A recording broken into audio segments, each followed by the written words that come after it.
नमस्कार बच्चों, मैं आज आप लोगों को हिंदी व्याकरण स्पर्श कक्षा 6 का प्रथम पाठ पढ़ाने जा रही हूँ, जिसका नाम है भाषा, व्याकरण एवं लिपि। भाषा क्या है? भाषा के द्वारा हम किसी भी बात को बोलकर या लिखकर बता सकते हैं और सुनकर या पढ़कर समझ सकते हैं। अतः भाषा वह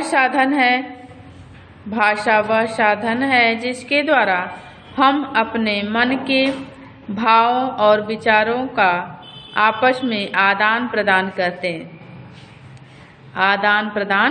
करते हैं। जैसे यहाँ आपको चित्र दिखाया गया है। अध्यापक अपने साथ चित्र लेकर आए। उन्होंने बच्चों से पूछा कि चित्र में कौन क्या कर रहा है।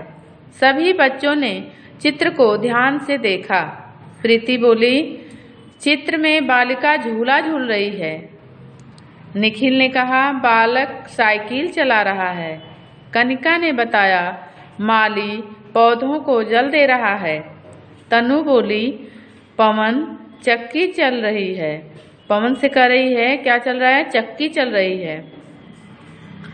अब अध्यापक ने बच्चों से पूछा, क्या आप लोग चित्र के बारे में बिना बोले बता सकते हैं?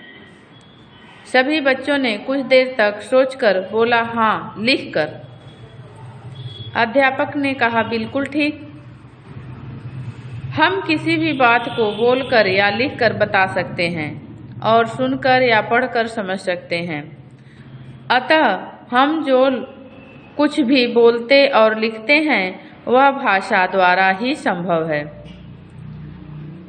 अपने मन के विचार दूसरों को बताने और दूसरों के विचार समझने के लिए हमें भाषा की आवश्यकता पड़ती है। भाषा से ही संसार में सभी मनुष्यों के बीच भावों और विचारों का आदान प्रदान होता है। जैसा कि आपको भाषा की परिभाषा हमने बताया, भाषा वह साधन है जिसके द्वारा हम अपने मन के भावों और विचारों का आपस में आदान प्रदान करते हैं। भाषा दो प्रकार की होती है, एक लिखित भाषा और एक मौखिक भाषा। एक लिखित भाषा होती है, एक मौखिक भाषा किसे कहते हैं? मौखिक भाषा जब हम बोलकर अपने भावों और विचारों को प्रकट करते हैं तो उसे मौखिक भाषा कहते हैं। जैसे नेताजी द्वारा भाषण देना। लिखित भाषा जब हम लिखकर अपने भाव एवं विचारों को प्रकट करते हैं तो उसे लिखित भाषा कहते हैं। जैसे पत्र लिखना आदि। यहाँ पे चित्र आपका दिया हुआ है, देखिए। मौखिक भाषा, नेताजी भाषण दे रहे हैं। यहाँ क्या हो रहा है भाई? पत्र लिख रहा है। बालक क्या कर रहा है? पत्र लिख रहा है। अब इसके आगे देखेंगे हम लोग।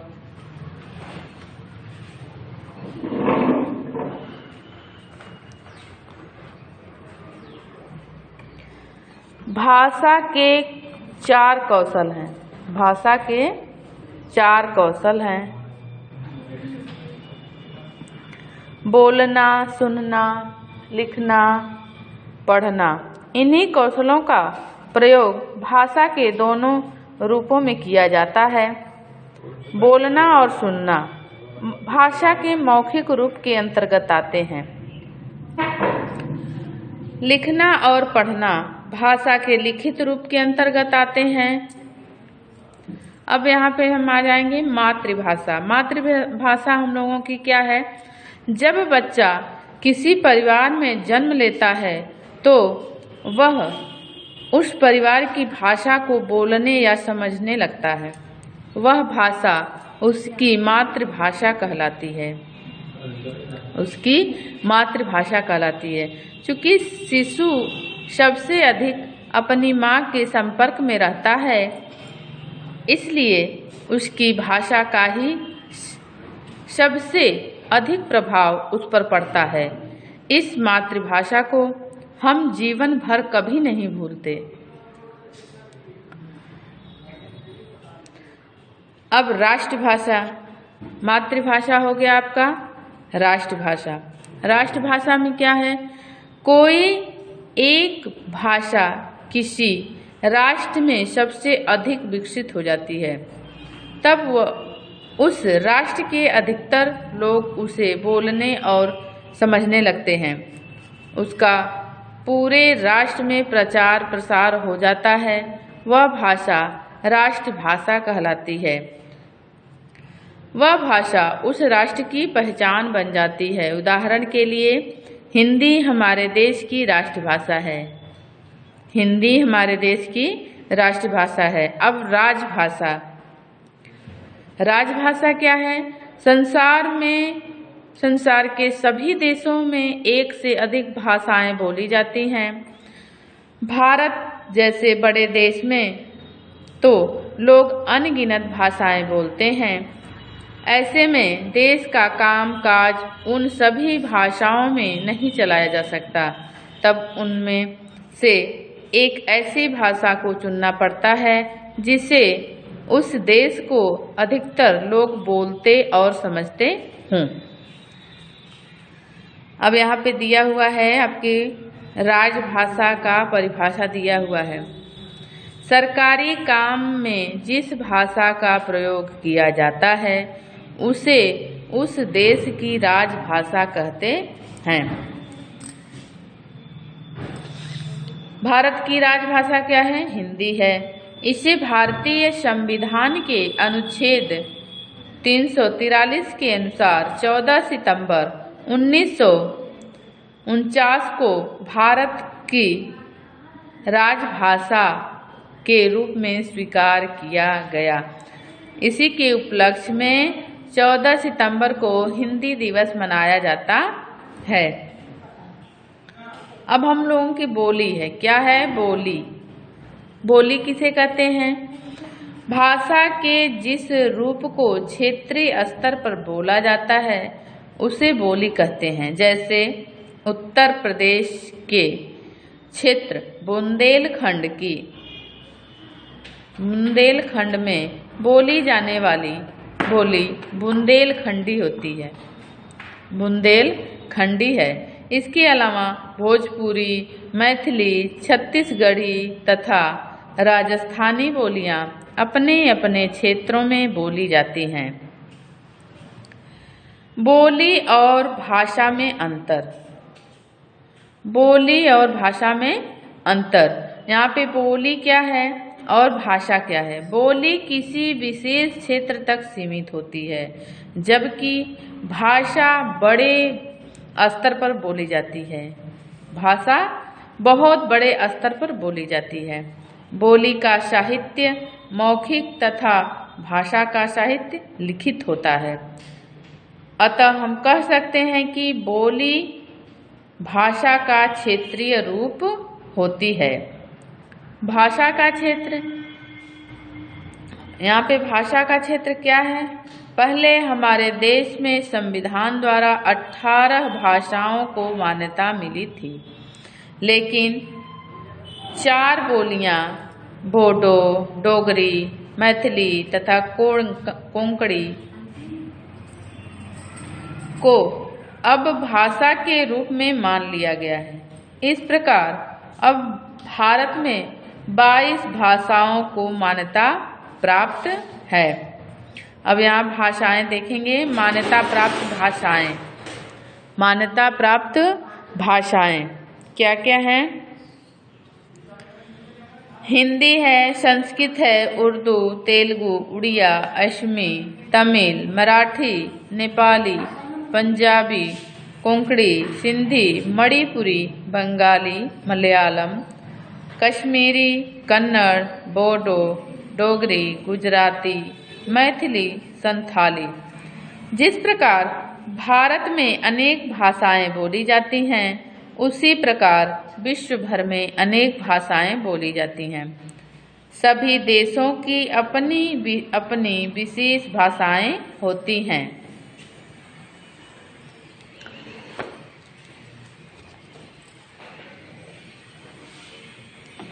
कुछ देशों की विशेष भाषाओं के बारे में जानिए।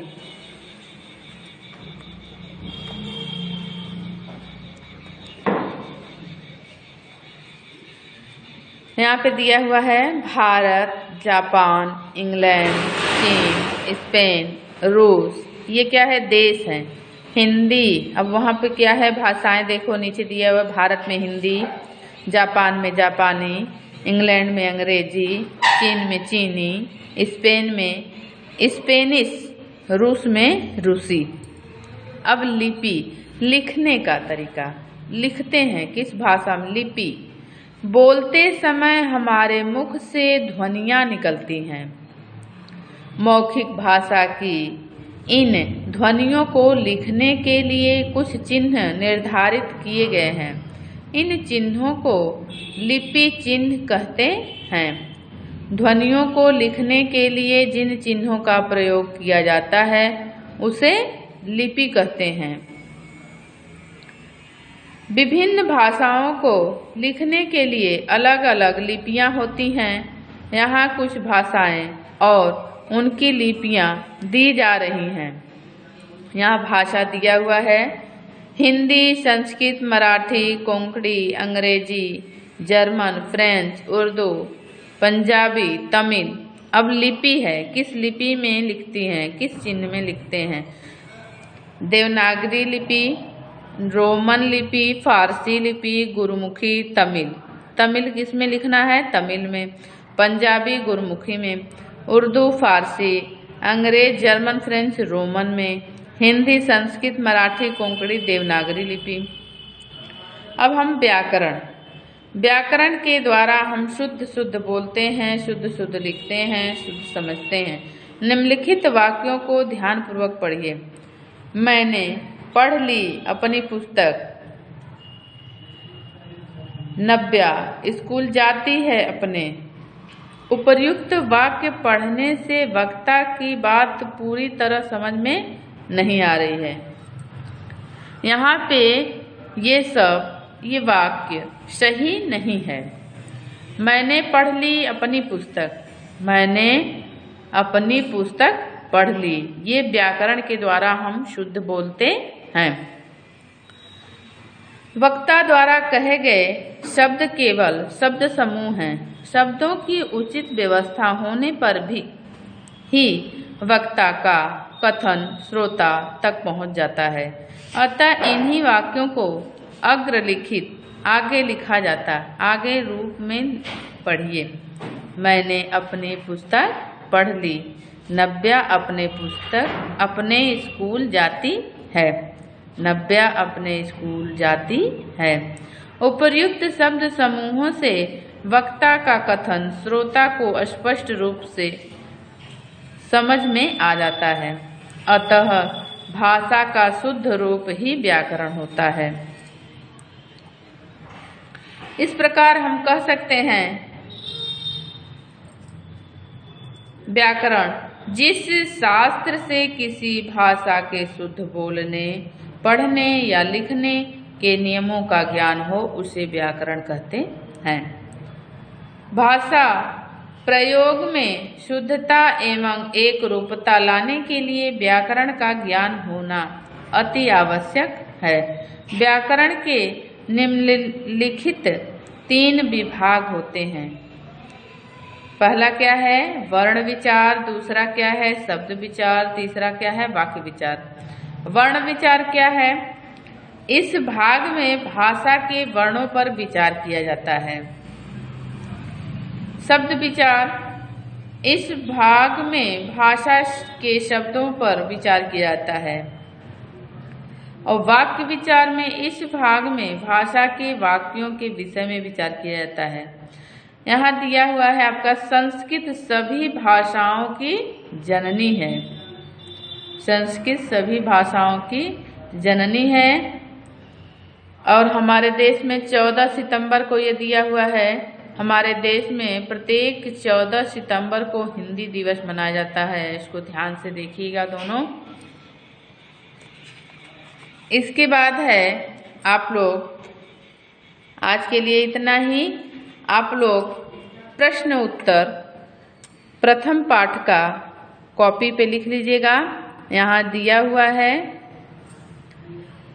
अभ्यास कार्य आज के लिए इतना ही। अभ्यास कार्य आप लोग कॉपी में कर लीजिएगा। धन्यवाद।